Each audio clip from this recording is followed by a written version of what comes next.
Alright YouTube, welcome to the Sideline Report where we will be discussing UFC 228 and 3 reasons why Darren Till will be the new UFC welterweight champion.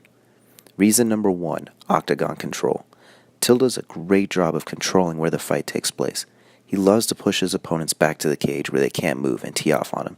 He uses his footwork and extremely long shots to get them there. Then he opens up his various arsenal.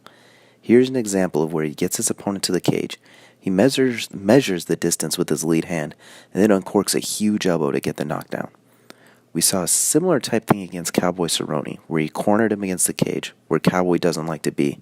Then he managed to land his big left hand that led to the finish. Tyron Woodley tends to like to back up straight against the cage and try to explode off of it. It's like a way to lure his opponents right at him before he explodes with his big right hand. Till will be trying to get him there regardless and keep him there so he can unload his various strikes and prevent T-Wood from escaping. So that'll be a nice little contrast of styles. Reason number 2, underrated grappling skills. Darren Till is undoubtedly a striker. He hasn't even admitted so himself that if he went against some of the more grapple-heavy guys in the division, they would be a lot more difficult for him. But in the occasions he has been forced to grapple, he has fared pretty well. Against Wendell Oliveira in his UFC debut, Oliveira went for the takedown, and not only did Till defend it, but he managed to reverse the position, get on top of him, and finish him with brutal elbows. He showed good techniques getting the underhooks and rotating Wendell's force against him. A more recent example was against Cowboy, and even for a big guy, Till was able to balance on one leg and stop the takedown attempt. They say to get down bigger guys, you want to grab the single leg and force them to hop on one leg before switching to the double. In that same fight, he showed that it is not easy to hold him down, and he doesn't stay still on his back. He got to his knees, stood up, and turned into his opponent to put pressure on with the overhooks and get back into striking range. Reason number 3, the size. Till is a freaking giant at welterweight. How he makes the weight the times that he has made it is nothing short of a miracle.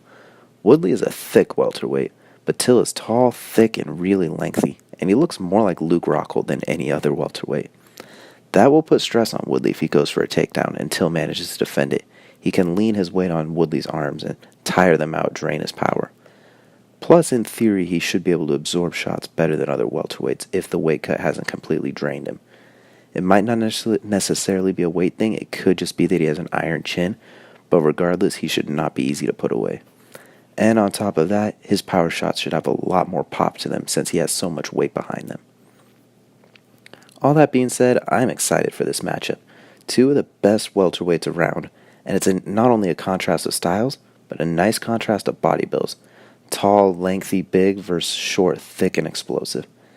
I think this is an underrated fight since it's right before the Khabib-Conor mega fight, and the New York City card is right after that, but this one has the chance to be a doozy one way or another.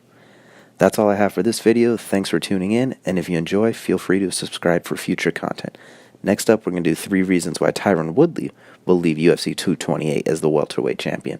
Alright, see you later.